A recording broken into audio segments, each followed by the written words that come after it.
couple of questions I'd like to ask really center around transportation. As far as the opponents of the measure is concerned, do you see any positive impacts? Are there any positive impacts that could come from passing Measure S? And if you could expand on those. One of the biggest issues here in the West San Fernando Valley is transportation. I'd like to know what you think about transportation at this point. Does this measure do anything? You know, it doesn't do anything other than make transportation worse. Because one of the arguments that you will hear from transportation experts and from urbanists and for all the folks who really studied this issue deeply is that if you can't build the infill structure, the infill housing that we need, you start pushing people out. You start pushing people out to Palmdale, pushing out to other areas, but the jobs are here. So they're all going to be on a highway going back and forth. It's just going to get worse.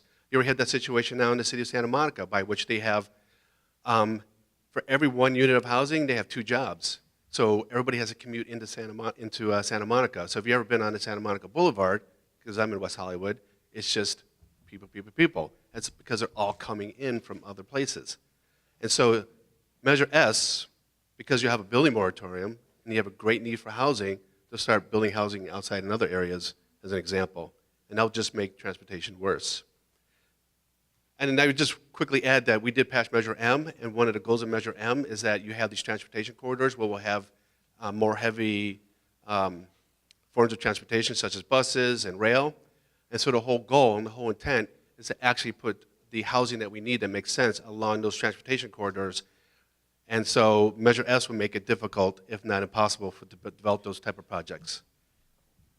Response? You'll have 30 seconds. Every commercially zoned parcel in Los Angeles already allows R4 apartment houses. Every commercially zoned piece of property allows housing. And in addition, we have ordinances, we have the SB 1818 ordinance. What that means is you get a density bonus.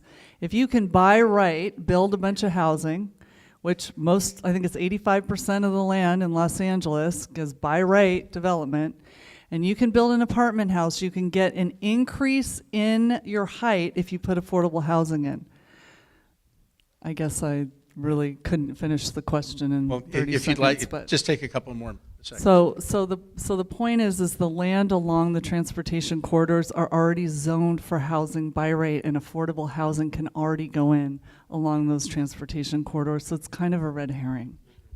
Your response? Yeah, I respectfully have to disagree. I did an analysis. The city's housing department gives a priority.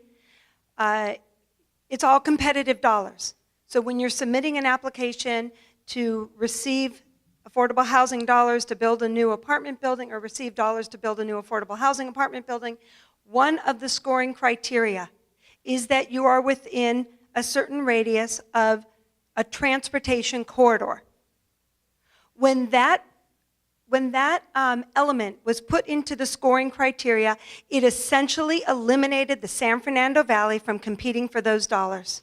So I want to finish this.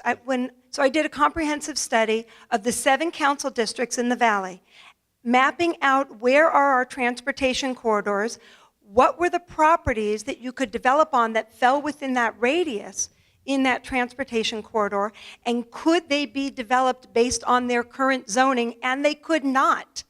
And so we went to every council office and we asked them to advocate at the city's housing department to remove that scoring criteria. Otherwise, the San Fernando Valley would not get its fair share of affordable housing dollars to develop here in the valley. Thank you. It just doesn't exist. Thank you very much. Next question is one that's near and dear to some of us.